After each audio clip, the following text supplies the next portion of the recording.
and welcome back to the Vaughn Test Kitchen.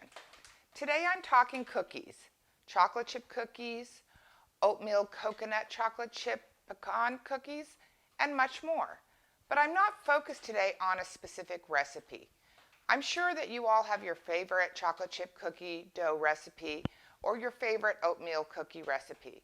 Instead, what I want to be talking about is what to do if you are a single person or a couple and you find that you don't make cookies very often because the batch just makes so many cookies. And either you eat way too many cookies by baking up 2 or 3 dozen at a time, or they go bad, or you've always got to find someone to give the extra cookies to. So what I did, because James and I have that same situation, there's just the two of us, is I thought, how can I freeze the cookie dough and bake off individual cookies whenever we want them? That way I could just make 2 or 4 cookies at a time without the two of us eating way too much cookies at once or having them go bad. And so I did some experimentation on freezing chocolate chip and oatmeal cookie doughs. So today I'm going to start out by making the dough for my favorite chocolate chip cookie dough. It's probably not that different from what you use. If you think about it, a chocolate chip or a chocolate chunk cookie dough, they're all pretty similar with just some little bits and bobs that change.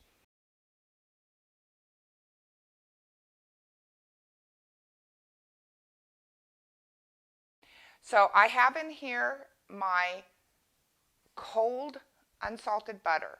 I know you've for years been told let your butter soften before you make cookies, before you cream it. Technically, you really shouldn't be doing that because it creams better and more properly if it's cold to start with. I think the reason that all the recipes say to soften it is because of the days when there weren't mixers and you're trying to stir that hard butter so that it softens. And you can still do that if you're making these by hand and it's too hard for you. It takes too much muscle to cream cold butter with the sugar.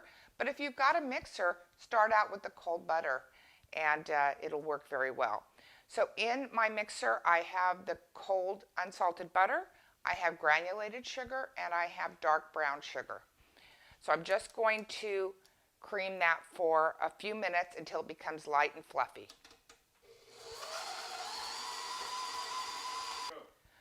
Okay, it's been a minute or two and the butter and sugars are creamed. I'm going to add vanilla. Personally, I prefer the pure vanilla paste. I think it has very good flavor and it's easier to use, I think, than the liquid vanilla extract. But you can use whatever you normally use in your cookies. The only thing I say is please don't use artificial or imitation vanilla. It really doesn't have the same flavor and it's filled with all kinds of chemicals. So I've got that in there. I'm just going to do real quick mix. And now I'm going to add my 2 eggs and mix that together for a minute or two. Okay, my eggs are mixed in well. Now I'm going to start mixing in my dry ingredients. So I have all-purpose flour, baking soda, and fine sea salt.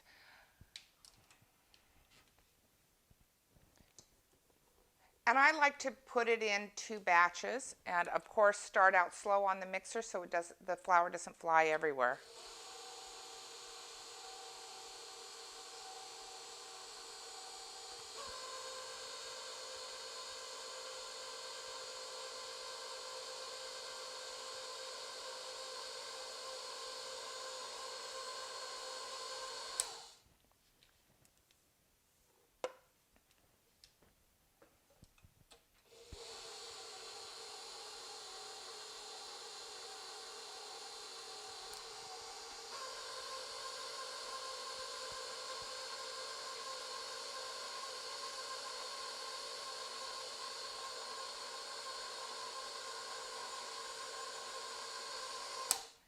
Okay, and the last step is to add the chocolate chips and the nuts. I use various types of chocolate chips depending on what I have available. Today I'm using the Guidard extra dark chocolate, and the same thing with nuts. I like both walnuts and pecans, so sometimes I use walnuts, sometimes pecans. Today what I have is walnuts. And again, because there's so many of them, I'm going to put half and half so that I can get these evenly distributed.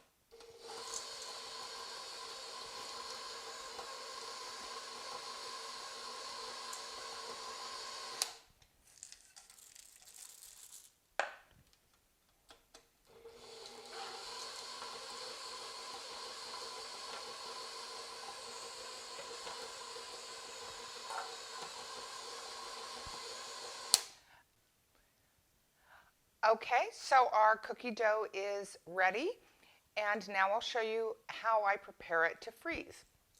So I use a scoop like this for scooping my cookie dough. And I use this same scoop when I'm actually going to immediately bake it.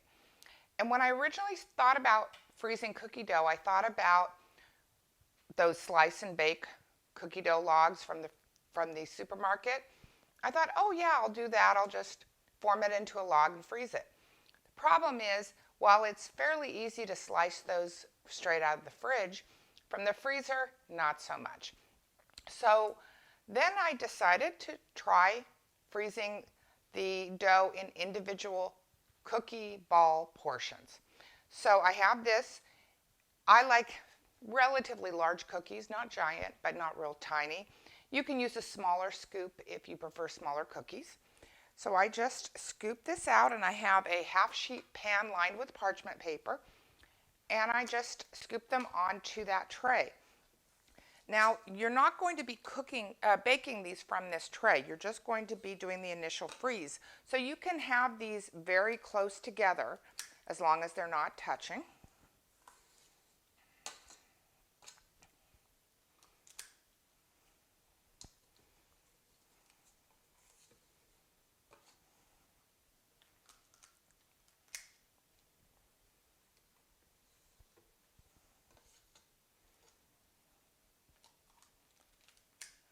Okay, and I'm going to finish up scooping all of these, and when I come back, you'll see the finished tray, and I'll give you the rest of the information for freezing.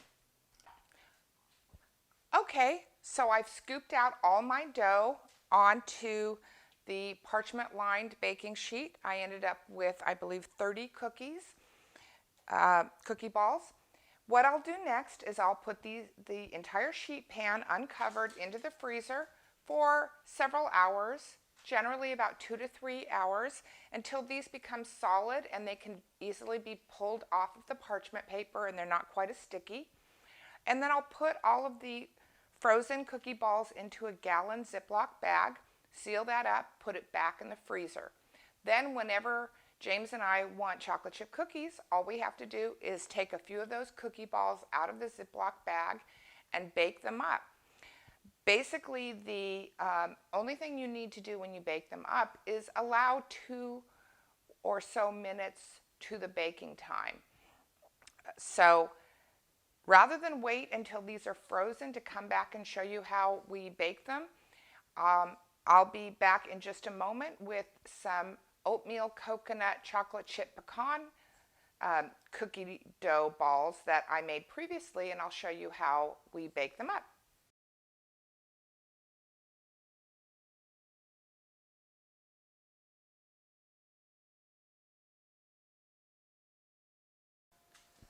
Okay, so last you saw me, I was putting the cookie balls on a sheet tray into the freezer. After about 2 to 3 hours, I pulled that sheet tray out and I transferred those cookie balls into this Ziploc bag. Now, let's fast forward and assume it's this evening or tomorrow evening and we want cookies. I would pull out this bag of dough And I would take out the quantity I want. I think I'll make 4, 2 for each of us. And because I'm making so few, I can just put them on this small sheet tray. It's actually a 1/4 pan size. These will go back in the freezer. I will preheat my oven to the desired temperature. In this case, for this recipe, it's 350 degrees, but you would use whatever temperature you would normally use for your own cookie recipe. And then once the oven is preheated, I would put these in to bake. And as far as how long, because the dough is frozen, you just add 2 minutes to whatever the time range is. So for example, these cookies normally take 8 to 12 minutes. So I'm going to plan on these taking 10 to 14 minutes. So the cookies are done and they've cooled. I ended up baking them about 12 minutes. And so here we are. Just 4 cookies instead of 2 dozen for us to enjoy. And voila!